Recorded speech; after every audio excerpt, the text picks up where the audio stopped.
نافع نے حضرت عبداللہ بن عمر رضی اللہ تعالیٰ عنہما سے روایت کی، انہوں نے کہا میں نے رسول اللہ صلی اللہ علیہ وسلم کو فرماتے ہوئے سنا، جب تم میں سے کوئی شخص جمعے کے لیے آنے کا ارادہ کرے تو وہ غسل کرے۔ صحیح مسلم حدیث نمبر 1951۔ لیث نے ابن شہاب سے، انہوں نے عبداللہ بن عمیر سے، انہوں نے حضرت عبداللہ بن عمر رضی اللہ تعالیٰ عنہما سے، اور انہوں نے رسول اللہ صلی اللہ علیہ وسلم سے روایت کی کہ آپ صلی اللہ علیہ وسلم نے منبر پر کھڑے ہو کر فرمایا، تم میں سے جو جمعے کے لیے آئے وہ غسل کرے۔ صحیح مسلم حدیث نمبر 1952۔ ابن جریج نے کہا ابن شہاب نے عبداللہ بن عمر رضی اللہ تعالیٰ عنہما کے دونوں بیٹوں سالم اور عبداللہ سے خبر دی، انہوں نے حضرت ابن عمر رضی اللہ تعالیٰ عنہما سے، اور انہوں نے نبی کریم صلی اللہ علیہ وسلم سے اس سابقہ حدیث کے مانند روایت کی۔ صحیح مسلم حدیث نمبر 1953۔ یونس نے ابن شہاب سے، انہوں نے سالم بن عبداللہ سے، اور انہوں نے اپنے والد سے روایت کی، انہوں نے کہا میں نے رسول اللہ صلی اللہ علیہ وسلم کو فرماتے ہوئے سنا۔ آگے اسی سابقہ حدیث کے مانند ہے۔ صحیح مسلم حدیث نمبر 1954۔ حضرت عبداللہ رضی اللہ تعالیٰ عنہ سے روایت ہے کہ حضرت عمر بن الخطاب رضی اللہ تعالیٰ عنہ جمعے کے دن لوگوں کو خطاب فرما رہے تھے کہ اسی اثنا میں رسول اللہ صلی اللہ علیہ وسلم کے صحابہ رضوان اللہ علیہ مجمعین میں سے ایک شخص داخل ہوا۔ حضرت عمر رضی اللہ تعالیٰ عنہ نے انہیں آواز دی، آنے کی یہ کون سی گھڑی ہے؟ انہوں نے کہا میں آج مصروف ہو گیا، گھر لوٹتے ہی میں نے اذان سنی اور صرف وضو کیا اور حاضر ہو گیا ہوں۔ حضرت عمر رضی اللہ تعالیٰ عنہ نے کہا اور وہ بھی صرف وضو؟ حالانکہ آپ کو معلوم ہے کہ رسول اللہ صلی اللہ علیہ وسلم غسل کرنے کا حکم دیتے تھے۔ صحیح مسلم حدیث نمبر 1955۔ حضرت ابو ہریرہ رضی اللہ تعالیٰ عنہ نے کہا ایک بار حضرت عمر ابن الخطاب رضی اللہ تعالیٰ عنہ جمعے کے دن لوگوں کو خطبہ ارشاد فرما رہے تھے کہ اسی دوران میں حضرت عثمان بن عفان رضی اللہ تعالیٰ عنہ مسجد میں داخل ہوئے۔ حضرت عمر رضی اللہ تعالیٰ عنہ نے ان پر تعریض کی یعنی اعتراض کیا اور کہا لوگوں کو کیا ہوا کہ اذان کے بعد دیر لگاتے ہیں؟ حضرت عثمان رضی اللہ تعالیٰ عنہ نے کہا اے امیر المومنین، میں نے اذان سننے پر اس سے زیادہ کچھ نہیں کیا کہ وضو کیا ہے اور حاضر ہو گیا ہوں۔ اس پر عمر رضی اللہ تعالیٰ عنہ نے کہا اور وہ بھی صرف وضو؟ کیا تم لوگوں نے رسول اللہ صلی اللہ علیہ وسلم کو یہ فرماتے نہیں سنا جب تم میں سے کوئی جمعے کے لیے آئے تو وہ غسل کرے؟ صحیح مسلم حدیث نمبر 1956۔ حضرت ابو سعید خدری رضی اللہ تعالیٰ عنہ سے روایت ہے کہ رسول اللہ صلی اللہ علیہ وسلم نے فرمایا جمعے کے دن ہر بالغ شخص پر غسل کرنا واجب ہے۔ صحیح مسلم حدیث نمبر 1957۔ عروہ بن زبیر نے حضرت عائشہ رضی اللہ تعالیٰ عنہ سے روایت کی، انہوں نے کہا جمعے کے لیے لوگ اپنے گھروں سے اور اوالی سے باری باری آتے تھے، وہ اونی عبائیں پہنے ہوتے تھے اور راستے میں ان پر گرد و غبار بھی پڑتا تھا جس کی وجہ سے ان سے بو پھوٹتی تھی۔ ان میں سے ایک انسان رسول اللہ صلی اللہ علیہ وسلم کی خدمت میں حاضر ہوا اور اس وقت آپ صلی اللہ علیہ وسلم میرے ہاں تشریف فرما تھے، تو رسول اللہ صلی اللہ علیہ وسلم نے فرمایا کیا ہی اچھا ہو کہ تم لوگ اس دن کے لیے صاف ستھرے ہو جایا کرو۔ صحیح مسلم حدیث نمبر 1958۔ عمرہ نے حضرت عائشہ رضی اللہ تعالیٰ عنہ سے روایت کی، انہوں نے کہا لوگ کام کاج والے تھے، ان کے نوکر چاکر نہ ہوتے تھے، وہ ایسے تھے کہ ان سے بو آتی تھی، تو ان سے کہا گیا کیا ہی اچھا ہو کہ تم جمعے کے دن نہا لیا کرو۔ صحیح مسلم حدیث نمبر 1559۔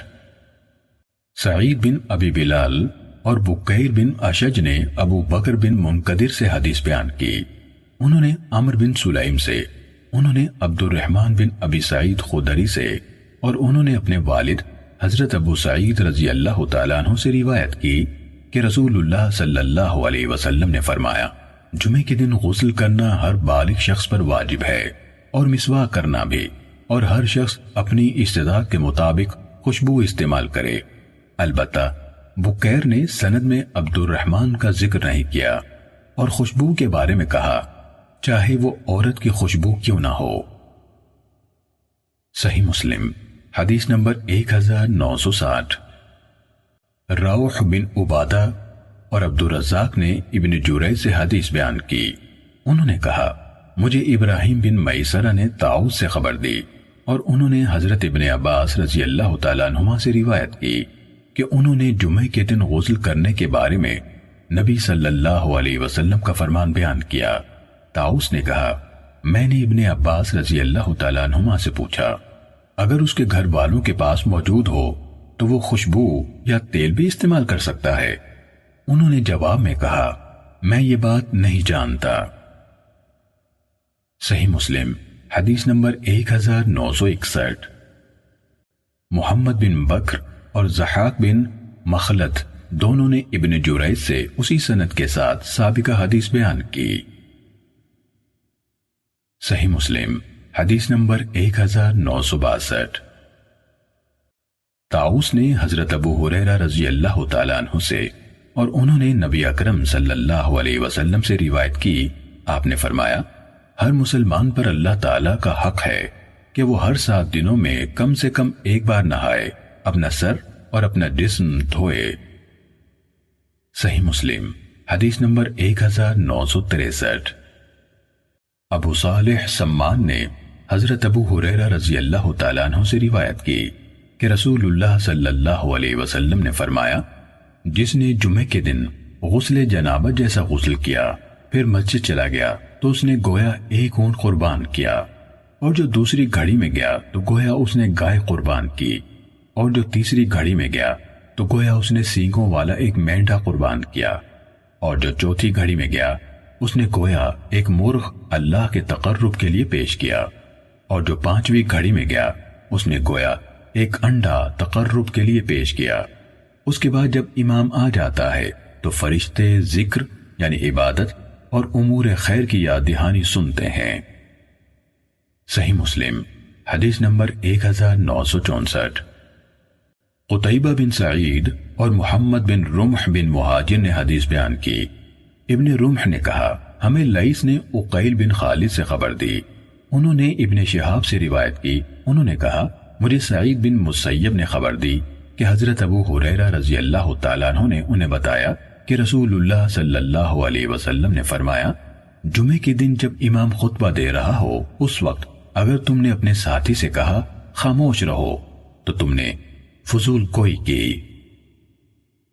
صحیح مسلم حدیث نمبر 1965۔ عبد الملک بن شعیب بن لیث نے کہا مجھ سے میرے والد شعیب نے میرے دادا لیث سے حدیث بیان کی، انہوں نے کہا مجھ سے عقیل بن خالد نے ابن شہاب سے، انہوں نے عمر بن عبدالعزیز سے، انہوں نے عبداللہ بن ابراہیم بن قارث سے روایت کی، نیز انہوں یعنی ابن شہاب زہری نے ابن مسیب سے بھی روایت کی۔ ان دونوں یعنی عمر بن عبدالعزیز اور سعید بن مسیب نے ان یعنی ابن شہاب سے حدیث بیان کی کہ حضرت ابو ہریرہ رضی اللہ تعالیٰ عنہ نے کہا میں نے رسول اللہ صلی اللہ علیہ وسلم کو فرماتے سنا، آگے اسی سند حدیث کے مانند ہے۔ صحیح مسلم حدیث نمبر 1966۔ ابن جریج نے کہا ابن شہاب نے مجھے اس حدیث کی دونوں سندوں کے ساتھ اس حدیث میں اسی کے مانند خبر دی، البتہ ابن جریج نے عبداللہ بن ابراہیم بن قارث کے بجائے ابراہیم بن عبداللہ بن قارث کہا ہے۔ امام مسلم نے نام کی درستی کے لیے یہ سند بیان کی۔ صحیح مسلم حدیث نمبر 1967۔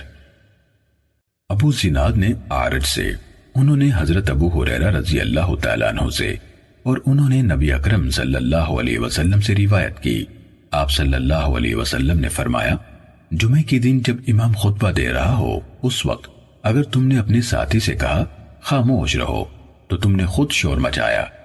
ابو زناد نے کہا یہ فقد لغیت ابو ہریرہ رضی اللہ تعالیٰ عنہ کے قبیلے کی لغت ہے، جبکہ عام مروجہ لغت فقد لغوت ہے۔ صحیح مسلم حدیث نمبر 1968۔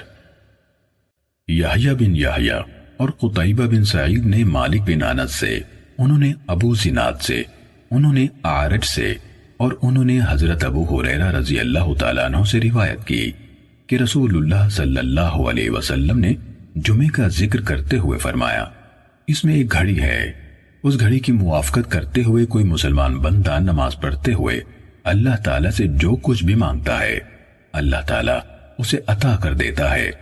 قتیبہ نے اپنی روایت میں اضافہ کیا، آپ صلی اللہ علیہ وسلم نے اپنے ہاتھ سے اشارہ فرما کر اس گھڑی کے قلیل ہونے کو واضح کیا۔ صحیح مسلم حدیث نمبر 1669۔ ایوب نے محمد سے، انہوں نے حضرت ابو ہریرہ رضی اللہ تعالیٰ عنہ سے روایت کی، انہوں نے کہا ابو القاسم صلی اللہ علیہ وسلم نے فرمایا، بے شک جمعے کے دن میں ایک گھڑی ہے، کوئی مسلمان بھی کھڑا نماز پڑھتے ہوئے اس کی موافقت کر لیتا یعنی اسے پا لیتا ہے، اور اللہ تعالیٰ سے کسی خیر کا سوال کرتا ہے تو اللہ تعالیٰ اسے وہی خیر عطا کر دیتا ہے، اور آپ صلی اللہ علیہ وسلم نے ہاتھ سے اس کے قلیل اور کم ہونے کو بیان کیا۔ صحیح مسلم حدیث نمبر 1970۔ ابن عون نے محمد سے، اور انہوں نے حضرت ابو ہریرہ رضی اللہ تعالیٰ عنہ سے روایت کی، انہوں نے کہا ابو القاسم صلی اللہ علیہ وسلم نے فرمایا، آگے اسی سابقہ حدیث کے مانند ہے۔ صحیح مسلم حدیث نمبر 1971۔ سلمہ بن علقمہ نے محمد سے، اور انہوں نے حضرت ابو ہریرہ رضی اللہ تعالیٰ عنہ سے روایت کی، انہوں نے کہا ابو القاسم صلی اللہ علیہ وسلم نے فرمایا، آگے اسی سابقہ حدیث کے مانند ہے۔ صحیح مسلم حدیث نمبر 1972۔ محمد بن زیاد نے حضرت ابو ہریرہ رضی اللہ تعالیٰ عنہ سے، اور انہوں نے نبی اکرم صلی اللہ علیہ وسلم سے روایت کی، آپ نے فرمایا، جمعے کے دن میں ایک گھڑی ایسی ہے کہ کوئی مسلمان اللہ تعالیٰ سے کسی خیر کا سوال کرتے ہوئے اس کی موافقت نہیں کرتا مگر اللہ تعالیٰ اسے وہی خیر عطا کر دیتا ہے، فرمایا یہ ایک چھوٹی سی گھڑی ہے۔ صحیح مسلم حدیث نمبر 1973۔ حمام بن منبہ نے حضرت ابو ہریرہ رضی اللہ تعالیٰ عنہ سے، اور انہوں نے نبی صلی اللہ علیہ وسلم سے روایت کی، لیکن انہوں نے وَهِيَ سَاعَةٌ خَفِيفَةٌ یعنی وہ ایک چھوٹی سی گھڑی ہے نہیں کہا۔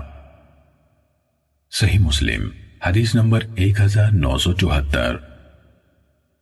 ابو بردہ بن ابی موسیٰ اشعری رضی اللہ تعالیٰ عنہ سے روایت ہے، کہا مجھ سے حضرت عبداللہ بن عمر رضی اللہ تعالیٰ عنہما نے کہا، کیا تم نے اپنے والد کو جمعے کی گھڑی کے بارے میں رسول اللہ صلی اللہ علیہ وسلم سے حدیث بیان کرتے ہوئے سنا ہے؟ کہا میں نے کہا جی ہاں، میں نے انہیں یہ کہتے ہوئے سنا ہے کہ میں نے رسول اللہ صلی اللہ علیہ وسلم سے سنا، آپ فرما رہے تھے یہ امام کے بیٹھنے سے لے کر نماز مکمل ہونے تک ہے۔ صحیح مسلم حدیث نمبر 1975۔ ابن شہاب نے کہا مجھے عبد الرحمن اعرج نے خبر دی، انہوں نے حضرت ابو ہریرہ رضی اللہ تعالیٰ عنہ کو کہتے ہوئے سنا کہ رسول اللہ صلی اللہ علیہ وسلم نے فرمایا، بہترین دن جس پر سورج طلوع ہوتا ہے جمعے کا دن ہے، اسی دن آدم علیہ السلام پیدا کیے گئے، اور اسی دن جنت میں داخل کیے گئے، اور اسی دن اس سے نکالے گئے۔ صحیح مسلم حدیث نمبر 1976۔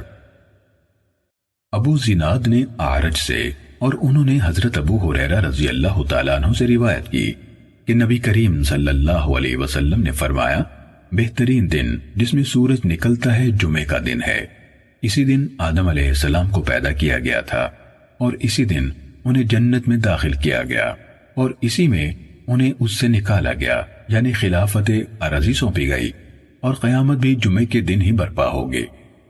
صالح مومنوں کے لیے یہ انعام عظیم حاصل کرنے کا دن ہوگا۔ صحیح مسلم حدیث نمبر 1977۔ عمرو الناقد نے کہا ہمیں سفیان بن عیینہ نے ابو زناد سے حدیث سنائی، انہوں نے اعرج سے، اور انہوں نے حضرت ابو ہریرہ رضی اللہ تعالیٰ عنہ سے روایت کی۔ انہوں نے کہا رسول اللہ صلی اللہ علیہ وسلم نے فرمایا ہم سب سے آخری ہیں اور قیامت کے دن سب سے پہلے ہوں گے۔ یہ اس کے باوجود ہے کہ ہر امت کو کتاب ہم سے پہلے دی گئی اور ہمیں ہماری کتاب ان کے بعد دی گئی۔ پھر یہ دن جسے اللہ تعالیٰ نے ہمارے لیے لکھ دیا تھا، اللہ تعالیٰ نے اس کے لیے ہماری رہنمائی فرمائی۔ لوگ اس معاملے میں ہمارے بعد ہیں۔ یہود کل یعنی جمعے سے اگلا دن یعنی ہفتہ منائیں گے، اور نصارہ پرسوں یعنی ہفتے سے اگلا دن اتوار کا منائیں گے۔ صحیح مسلم حدیث نمبر 1978۔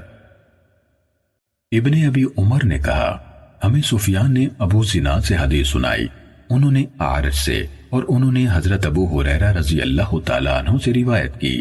نیز سفیان نے عبداللہ بن طاؤس سے، انہوں نے اپنے والد طاؤس بن کیسان سے، انہوں نے کہا رسول اللہ صلی اللہ علیہ وسلم نے فرمایا ہم سب کے بعد آنے والے ہیں اور قیامت کے دن ہم سب سے پہلے ہوں گے، اسی مذکورہ بالا حدیث کے مانند۔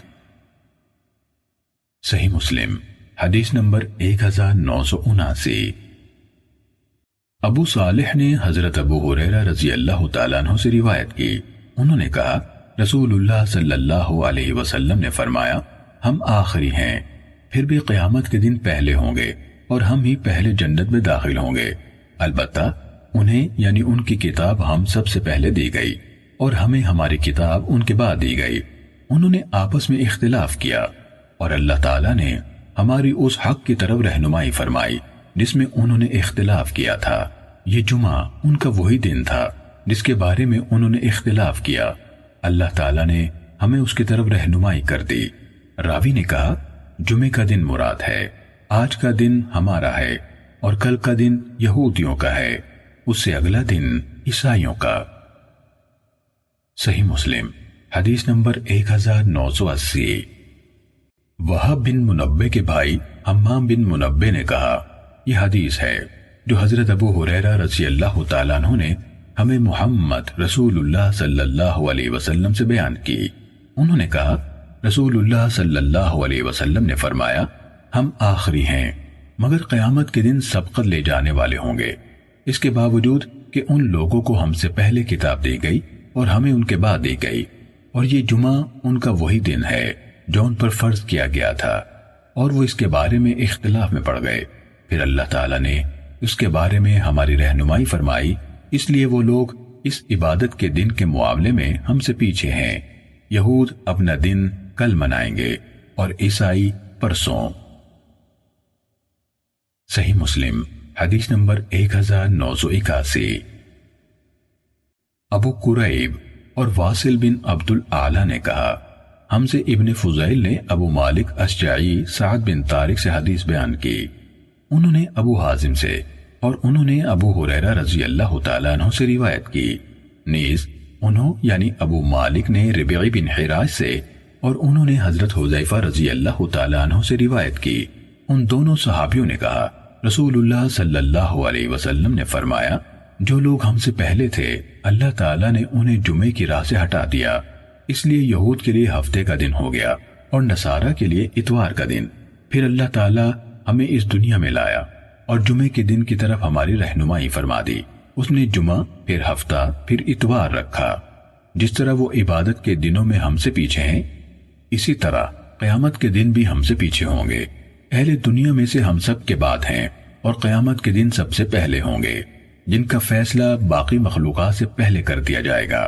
واصل کی روایت میں المقضی لہم کی جگہ المقضی بینہم یعنی جن کے درمیان فیصلہ ہے۔ صحیح مسلم حدیث نمبر 1982۔ ابن ابی زائدہ نے ابو مالک سعد بن طارق سے خبر دی، انہوں نے کہا ربیعی بن حراش نے مجھے حضرت حذیفہ رضی اللہ تعالیٰ عنہ سے حدیث بیان کی، انہوں نے کہا رسول اللہ صلی اللہ علیہ وسلم نے فرمایا ہماری رہنمائی جمعے کی طرف کی گئی اور جو لوگ ہم سے پہلے تھے ان کو اللہ تعالیٰ نے اس سے دوسری راہ پر لگا دیا۔ آگے ابن فضیل کے ہمانہ حدیث بیان کی۔ صحیح مسلم حدیث نمبر 1983۔ ابو عبداللہ اغر نے خبر دی کہ انہوں نے حضرت ابو ہریرہ رضی اللہ تعالیٰ عنہ سے سنا، وہ کہہ رہے تھے رسول اللہ صلی اللہ علیہ وسلم نے فرمایا، جب جمعے کا دن ہوتا ہے تو مسجد کے دروازوں میں سے ہر دروازے پر فرشتے ہوتے ہیں جو آنے والوں کی ترتیب کے مطابق پہلے پھر پہلے کا نام لکھتے ہیں، اور جب امام ممبر پر بیٹھ جاتا ہے تو وہ ناموں والے صحیفے لپیٹ دیتے ہیں اور آ کر ذکر یعنی خطبہ سنتے ہیں، اور گرمی میں پہلے آنے والے کی مثال اس انسان جیسی ہے جو اونٹ قربان کرتا ہے، پھر جو آیا گویا وہ گائے قربان کر دیتا ہے، پھر جو آیا گویا وہ مینڈھا قربان کر دیتا ہے، پھر جو آیا گویا وہ تقرب کے لیے مرغی پیش کرتا ہے، پھر جو آیا گویا وہ تقرب کے لیے انڈا پیش کرتا ہے۔ صحیح مسلم حدیث نمبر 1984۔ سعید بن مسیب نے حضرت ابو ہریرہ رضی اللہ تعالیٰ عنہ سے اور انہوں نے نبی کریم صلی اللہ علیہ وسلم سے اسی سابقہ حدیث کے مانند روایت کی۔ صحیح مسلم حدیث نمبر 1985۔ سہیل کے والد ابو صالح سمان نے حضرت ابو ہریرہ رضی اللہ تعالیٰ عنہ سے روایت کی کہ رسول اللہ صلی اللہ علیہ وسلم نے فرمایا، مسجد کے دروازوں میں سے ہر ایک دروازے پر ایک فرشتہ ہوتا ہے جو پہلے پھر پہلے آنے والے کا نام لکھتا ہے۔ آپ نے اونٹ کی قربانی کی مثال دی، پھر بتدریج کم کرتے گئے یہاں تک کہ آخر میں انڈے جیسے چھوٹے صدقے کی مثال دی۔ پھر جب امام ممبر پر بیٹھ جاتا ہے تو اندراج کے صحیفے لپیٹ دیے جاتے ہیں اور فرشتے ذکر و نصیحت سننے کے لیے حاضر ہو جاتے ہیں۔ صحیح مسلم حدیث نمبر 1986۔ سہیل نے اپنے والد ابو صالح سے، انہوں نے حضرت ابو ہریرہ رضی اللہ تعالیٰ عنہ سے اور انہوں نے نبی کریم صلی اللہ علیہ وسلم سے روایت کی کہ آپ نے فرمایا، جس نے غسل کیا پھر جمعے کے لیے حاضر ہوا، پھر اس کے مقدر میں جتنی نفل نماز تھی پڑھی، پھر خاموشی سے خطبہ سنتا رہا حتیٰ کہ خطیب اپنے خطبے سے فارغ ہو گیا، پھر اس کے ساتھ نماز پڑھی، اس کے اس جمعے سے لے کر ایک اور یعنی پچھلے یا اگلے جمعے تک کے گناہ بخش دیے جاتے ہیں اور مزید 3 دنوں کے بھی۔ صحیح مسلم حدیث نمبر 1987۔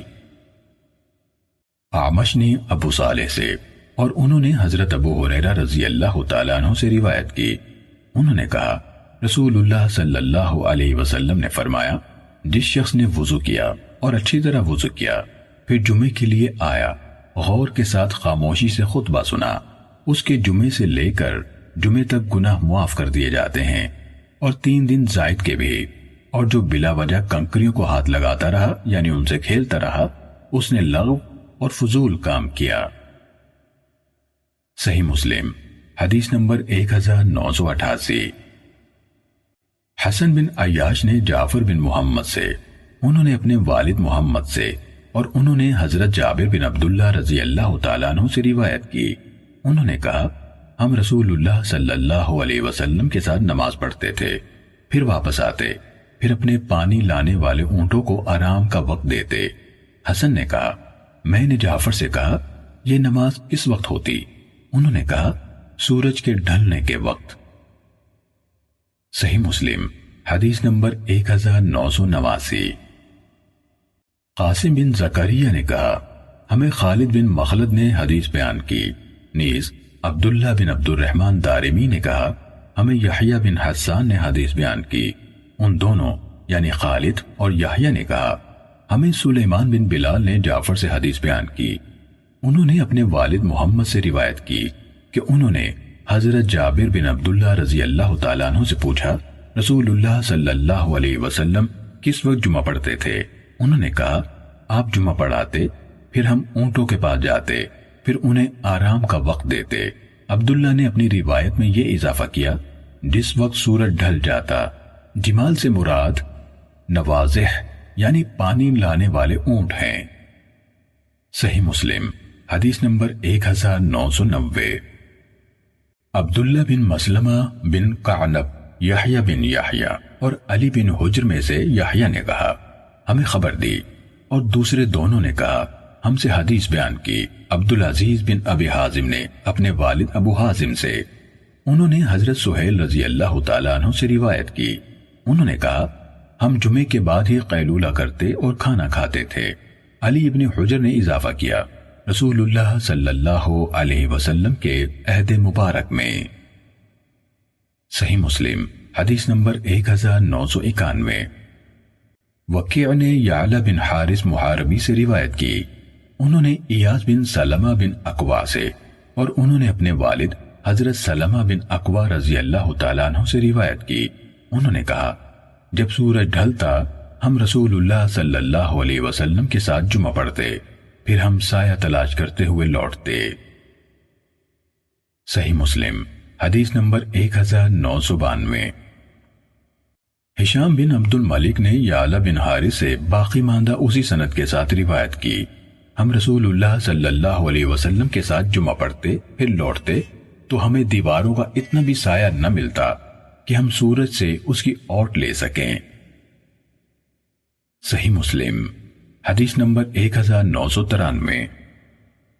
حضرت ابن عمر رضی اللہ تعالیٰ عنہما سے روایت ہے، انہوں نے کہا رسول اللہ صلی اللہ علیہ وسلم جمعے کے دن کھڑے ہو کر خطبہ ارشاد فرماتے، پھر تھوڑی دیر بعد بیٹھ جاتے، پھر کھڑے ہو جاتے، کہا جس طرح آج کل خطبہ دینے والے کرتے ہیں۔ صحیح مسلم حدیث نمبر 1994۔ ابو احوص نے سیماک سے، اور انہوں نے حضرت جابر بن سمرہ رضی اللہ تعالیٰ عنہ سے روایت کی، انہوں نے کہا نبی کریم صلی اللہ علیہ وسلم کے 2 خطبے ہوتے تھے جن کے درمیان آپ بیٹھتے تھے، آپ قرآن پڑھتے اور لوگوں کو نصیحت اور تذکیر فرماتے۔ صحیح مسلم حدیث نمبر 1995۔ ابو خیثمہ نے سیماک سے روایت کی، انہوں نے کہا حضرت جابر بن سمرہ رضی اللہ تعالیٰ عنہ نے مجھے خبر دی کہ رسول اللہ صلی اللہ علیہ وسلم کھڑے ہو کر خطبہ دیتے تھے، پھر بیٹھ جاتے، پھر کھڑے ہوتے اور کھڑے ہو کر خطبہ دیتے، اس لیے جس نے تمہیں یہ بتایا کہ آپ بیٹھ کر خطبہ دیتے تھے اس نے جھوٹ بولا۔ اللہ کی قسم میں نے آپ کے ساتھ 2000 سے زائد نمازیں پڑھی ہیں جن میں بہت سے جمعے بھی آئے، اور آپ صلی اللہ علیہ وسلم نے تمام خطبے کھڑے ہو کر دیے۔ صحیح مسلم حدیث نمبر 1996۔ جریر نے حسین بن عبد الرحمن سے روایت کی، انہوں نے سالم بن ابی جعد سے، اور انہوں نے حضرت جابر بن عبداللہ رضی اللہ تعالیٰ عنہما سے روایت کی کہ نبی کریم صلی اللہ علیہ وسلم جمعے کے دن کھڑے ہو کر خطبہ دے رہے تھے کہ شام سے ایک تجارتی قافلہ آ گیا، لوگوں نے اس کا رخ کر لیا، حتیٰ کہ پیچھے 12 آدمیوں کے سوا کوئی نہ بچا تو یہ آیت نازل کی گئی جو سورہ جمعہ میں ہے، اور جب وہ تجارت یا کوئی مشغلہ دیکھتے ہیں تو اس کی طرف ٹوٹ پڑتے ہیں اور آپ کو کھڑا چھوڑ جاتے ہیں۔ صحیح مسلم حدیث نمبر 1997۔ عبداللہ بن ادریس نے حسین سے اسی سند کے ساتھ روایت کی، کہا جب تجارتی قافلہ آیا تو رسول اللہ صلی اللہ علیہ وسلم خطبہ دے رہے تھے، یہ نہیں کہا کھڑے ہوئے۔ صحیح مسلم حدیث نمبر 1998۔ خالد طحان نے حسین سے روایت کی، انہوں نے سالم اور ابو سفیان سے، اور انہوں نے حضرت جابر بن عبداللہ رضی اللہ تعالیٰ عنہ سے روایت کی، انہوں نے کہا ہم جمعے کے دن رسول اللہ صلی اللہ علیہ وسلم کے ساتھ تھے کہ ایک چھوٹا سا بازار یعنی سامان بیچنے والوں کا قافلہ آ گیا تو لوگ اس کی طرف نکل گئے اور صرف 12 آدمیوں کے سوا کوئی نہ بچا، میں بھی ان میں تھا۔ کہا اس پر اللہ تعالیٰ نے یہ آیت اتاری، اور جب وہ تجارت یا کوئی مشغلہ دیکھتے ہیں تو اس کی طرف ٹوٹ پڑتے ہیں اور آپ کو کھڑا چھوڑ دیتے ہیں، آیت کے آخر تک۔ صحیح مسلم حدیث نمبر 1999۔ حشیم نے کہا ہمیں حسین نے ابو سفیان اور سالم بن ابی جعد سے خبر دی، انہوں نے حضرت جابر بن عبداللہ رضی اللہ تعالیٰ عنہما سے روایت کی، انہوں نے بیان کیا ایک بار جب نبی اکرم صلی اللہ علیہ وسلم جمعے کے دن کھڑے خطبہ دے رہے تھے کہ ایک تجارتی قافلہ مدینے آ گیا، رسول اللہ صلی اللہ علیہ وسلم کے ساتھی اس کی طرف لپک پڑے، حتیٰ کہ آپ کے ساتھ 12 آدمیوں کے سوا کوئی نہ بچا۔ ان میں ابو بکر اور عمر رضی اللہ تعالیٰ عنہما بھی موجود تھے۔ کہا تو اس پر یہ آیت اتری، اور جب وہ تجارت یا کوئی مشغلہ دیکھتے ہیں تو اس کی طرف ٹوٹ پڑتے ہیں۔ صحیح مسلم حدیث نمبر 2000۔ حضرت کعب بن عجرہ رضی اللہ تعالیٰ عنہ سے روایت ہے کہ وہ مسجد میں آئے، دیکھا کہ اموی والی عبد الرحمن بن ام حکم بیٹھ کر خطبہ دے رہا ہے۔ انہوں نے فرمایا، اس خبیث کو دیکھو، بیٹھ کر خطبہ دے رہا ہے جبکہ اللہ تعالیٰ کا فرمان ہے، اور جب وہ تجارت یا کوئی مشغلہ دیکھتے ہیں تو ادھر ٹوٹ پڑتے ہیں اور آپ کو کھڑا چھوڑ جاتے ہیں۔ صحیح مسلم حدیث نمبر 2001۔ حکم بن مینا نے حدیث بیان کی، کہا حضرت عبداللہ بن عمر اور حضرت ابو ہریرہ رضی اللہ تعالیٰ عنہم نے انہیں حدیث بیان کی کہ انہوں نے رسول اللہ صلی اللہ علیہ وسلم سے سنا، آپ اپنے ممبر کی لکڑیوں پر کھڑے ہوئے فرما رہے تھے، لوگوں کی گروہ ہر صورت جمعہ چھوڑ دینے سے باز آ جائیں، یا اللہ تعالیٰ ان کے دلوں پر مہر لگا دے گا، پھر وہ غافلوں میں سے ہو جائیں گے۔ صحیح مسلم حدیث نمبر 2002۔ ابو احوص نے سماک بن حرب سے اور انہوں نے حضرت جابر بن سمورہ رضی اللہ تعالیٰ عنہ سے روایت کی، انہوں نے کہا، میں رسول اللہ صلی اللہ علیہ وسلم کے ساتھ نماز پڑھتا تھا، آپ کی نماز طوالت میں متوسط ہوتی تھی اور آپ کا خطبہ بھی متوسط ہوتا تھا۔ صحیح مسلم حدیث نمبر 2003۔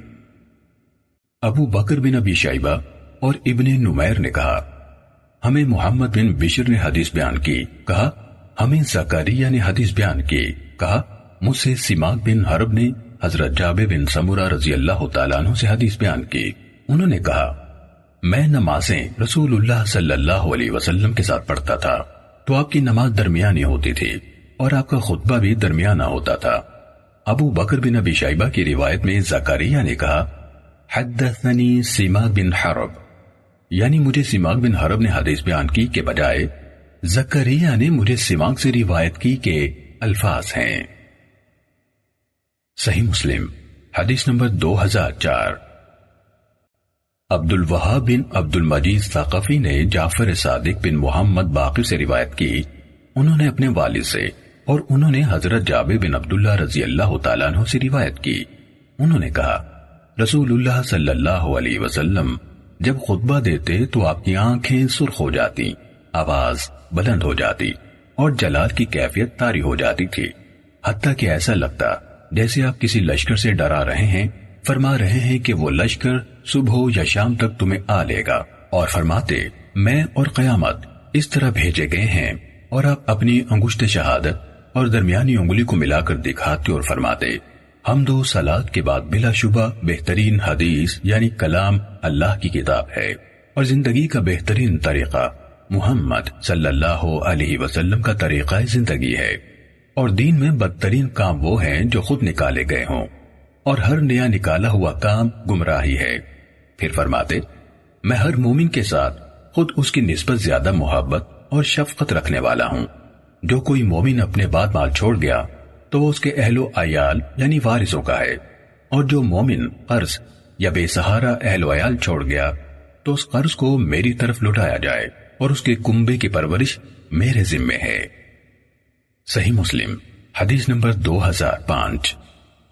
سلیمان بن بلال نے کہا مجھ سے جعفر بن محمد نے اپنے والد سے روایت کی، انہوں نے کہا میں نے حضرت جابر بن عبداللہ رضی اللہ تعالیٰ عنہما سے سنا، وہ کہتے تھے جمعے کے دن نبی اکرم صلی اللہ علیہ وسلم کا خطبہ اس طرح ہوتا تھا کہ آپ اللہ تعالیٰ کی حمد و ثنا بیان کرتے، پھر اس کے بعد آپ اپنی بات ارشاد فرماتے اور آپ کی آواز بہت بلند ہوتی، پھر اس سابقہ حدیث کے مانند حدیث بیان کی۔ صحیح مسلم حدیث نمبر 2006۔ سفیان نے جعفر سے، انہوں نے اپنے والد محمد باقر سے اور انہوں نے حضرت جابر رضی اللہ تعالیٰ عنہ سے روایت کی، انہوں نے کہا رسول اللہ صلی اللہ علیہ وسلم لوگوں کو اس طرح خطبہ دیتے، پہلے اللہ کی شان کے مطابق اس کی حمد و ثنا بیان کرتے، پھر فرماتے جسے اللہ سیدھی راہ پر چلائے اسے کوئی گمراہ نہیں کر سکتا، اور جسے وہ سیدھی راہ سے ہٹا دے اسے کوئی ہدایت نہیں دے سکتا، اور بہترین بات یعنی حدیث اللہ کی کتاب ہے۔ آگے عبد الوہاب بن عبد المجید ثقفی کی حدیث نمبر 2005 کی مانند ہے۔ صحیح مسلم حدیث نمبر 2007۔ حضرت ابن عباس رضی اللہ تعالیٰ عنہما سے روایت ہے کہ زماد مکہ آیا، وہ قبیلہ ازد شنوا سے تھا اور آسیب کا دم کیا کرتا تھا، جسے لوگ ریح کہتے تھے، یعنی ایسی ہوا جو نظر نہیں آتی، اثر کرتی ہے۔ اس نے مکے کے بے وقوفوں کو یہ کہتے سنا کہ محمد صلی اللہ علیہ وسلم کو جنون ہو گیا ہے، نعوذ باللہ۔ اس نے کہا اگر میں اس آدمی کو دیکھ لوں تو شاید اللہ اسے میرے ہاتھوں شفا بخش دے۔ کہا وہ آپ سے ملا اور کہنے لگا اے محمد صلی اللہ علیہ وسلم، میں اس نظر نہ آنے والی بیماری یعنی ریح کو زائل کرنے کے لیے دم کرتا ہوں، اور اللہ تعالیٰ جسے چاہتا ہے میرے ہاتھوں شفا بخشتا ہے، تو آپ کیا چاہتے ہیں کہ میں دم کروں؟ رسول اللہ صلی اللہ علیہ وسلم نے جواب میں کہا ان الحمد للہ نحمده ونستعینه من يهده الله فلا مضل له ومن يضلله فلا هادي له واشهد ان لا اله الا الله وحده لا شريك له وان محمدا عبده ورسوله اما بعد۔ یقیناً تمام حمد اللہ کے لیے ہے، ہم اسی کی حمد کرتے ہیں اور اسی سے مدد مانگتے ہیں۔ جس کو اللہ سیدھی راہ پر چلائے اسے کوئی گمراہ نہیں کر سکتا، اور جسے وہ گمراہ چھوڑ دے اسے کوئی راہ راست پر نہیں لا سکتا، اور میں گواہی دیتا ہوں کہ اللہ کے سوا کوئی سچا معبود نہیں، وہی اکیلا معبود ہے، اس کا کوئی شریک نہیں، اور بلا شبہ محمد صلی اللہ علیہ وسلم اس کے بندے اور اس کے رسول ہیں۔ اس کے بعد کہا وہ بول اٹھا اپنے یہ کلمات مجھے دوبارہ سنائے۔ رسول اللہ صلی اللہ علیہ وسلم نے 3 مرتبہ یہ کلمات اس کے سامنے دہرائے۔ اس پر اس نے کہا میں نے کاہنوں، جادوگروں اور شاعروں سب کے قول سنے ہیں، میں نے آپ کے ان کلمات جیسا کوئی کلمہ کبھی نہیں سنا، یہ تو بحر بلاغت کی تہ تک پہنچ گئے ہیں۔ اور کہنے لگا ہاتھ بڑھائیے، میں آپ کے ساتھ اسلام پر بیعت کرتا ہوں۔ کہا تو اس نے آپ کی بیعت کر لی۔ رسول اللہ صلی اللہ علیہ وسلم نے فرمایا اور تیری طرف سے تیری قوم کے اسلام پر بھی تیری بیعت لیتا ہوں۔ اس نے کہا اپنی قوم کے اسلام پر بھی بیعت کرتا ہوں۔ اس کے بعد آپ نے ایک سریہ یعنی چھوٹا لشکر بھیجا، وہ ان کی قوم کے پاس سے گزرے تو امیر لشکر نے لشکر سے پوچھا کیا تم نے ان لوگوں سے کوئی چیز لی ہے؟ تو لوگوں میں سے ایک شخص نے کہا میں نے ان سے ایک لوٹا لیا ہے۔ اس نے کہا اسے واپس کر دو، کیونکہ یہ کوئی اور نہیں بلکہ زماد رضی اللہ تعالیٰ عنہ کی قوم ہے۔ صحیح مسلم حدیث نمبر 2008۔ ابو وائل نے کہا ہمارے سامنے حضرت عمار رضی اللہ تعالیٰ عنہ نے خطبہ دیا، انتہائی مختصر اور انتہائی بالیغ بات کی۔ جب وہ ممبر سے اترے تو ہم نے کہا ابو یقظان آپ نے انتہائی پرتاثیر اور انتہائی مختصر خطبہ دیا ہے، کاش آپ سانس کچھ لمبی کر لیتے، یعنی زیادہ دیر بات کر لیتے۔ انہوں نے فرمایا میں نے رسول اللہ صلی اللہ علیہ وسلم کو یہ فرماتے ہوئے سنا ہے انسان کی نماز کا طویل ہونا اور اس کے خطبے کا چھوٹا ہونا اس کی سمجھداری کی علامت ہے، اس لیے نماز لمبی کرو اور خطبہ چھوٹا دو، اور اس میں کوئی شبہ نہیں کہ کوئی بیان جادو کی طرح ہوتا ہے۔ صحیح مسلم حدیث نمبر 2009۔ ابو بکر بن ابی شیبہ اور محمد بن عبداللہ بن نمیر نے کہا ہمیں وقی نے سفیان سے حدیث بیان کی، انہوں نے عبدالعزیز بن رفاعی سے، انہوں نے تمیم بن طرفہ سے، اور انہوں نے حضرت عدی بن حاتم رضی اللہ تعالیٰ عنہ سے روایت کی کہ ایک شخص نے رسول اللہ صلی اللہ علیہ وسلم کے سامنے خطبہ دیا اور اس میں کہا جو اللہ اور اس کے رسول کی اطاعت کرتا ہے اس نے رشد و ہدایت پالی، اور جو ان دونوں کی نافرمانی کرتا ہے وہ بھٹک گیا۔ اس پر رسول اللہ صلی اللہ علیہ وسلم نے فرمایا تو برا خطیب ہے، فقرے کے پہلے حصے کی طرح یوں کہو جس نے اللہ اور اس کے رسول کی نافرمانی کی وہ گمراہ ہوا۔ ابن نمیر کی روایت میں غوی یعنی واو کے نیچے زیر ہے۔ صحیح مسلم حدیث نمبر 2010۔ صفوان کے والد حضرت یعلا بن امیہ رضی اللہ تعالیٰ عنہ سے روایت ہے کہ انہوں نے نبی کریم صلی اللہ علیہ وسلم سے سنا آپ ممبر پر پڑھ رہے تھے وَنَادَوْا يَا مَالِكَ، اور وہ پکاریں گے اے مالک۔ صحیح مسلم حدیث نمبر 2011۔ سلیمان بن بلال نے یحییٰ بن سعید سے روایت کی، انہوں نے عمرہ بنت عبد الرحمن بن سعد بن زرارہ انصاریہ سے، انہوں نے ماں کی طرف سے اپنی بہن سے روایت کی، انہوں نے کہا میں نے سورہ قاف والقرآن المجید جمعے کے دن رسول اللہ صلی اللہ علیہ وسلم کی زبان مبارک سے سن کر یاد کی۔ آپ اسے ہر جمعے ممبر پر پڑھ کر سنایا اور سمجھایا کرتے تھے۔ صحیح مسلم حدیث نمبر 2012۔ یحییٰ بن ایوب نے یحییٰ بن سعید سے، انہوں نے عمرہ سے، اور انہوں نے اپنی بہن سے جو عمر میں ان سے بڑی تھی روایت کی، سلیمان بن بلال کی حدیث کے مانند۔ صحیح مسلم حدیث نمبر 2013۔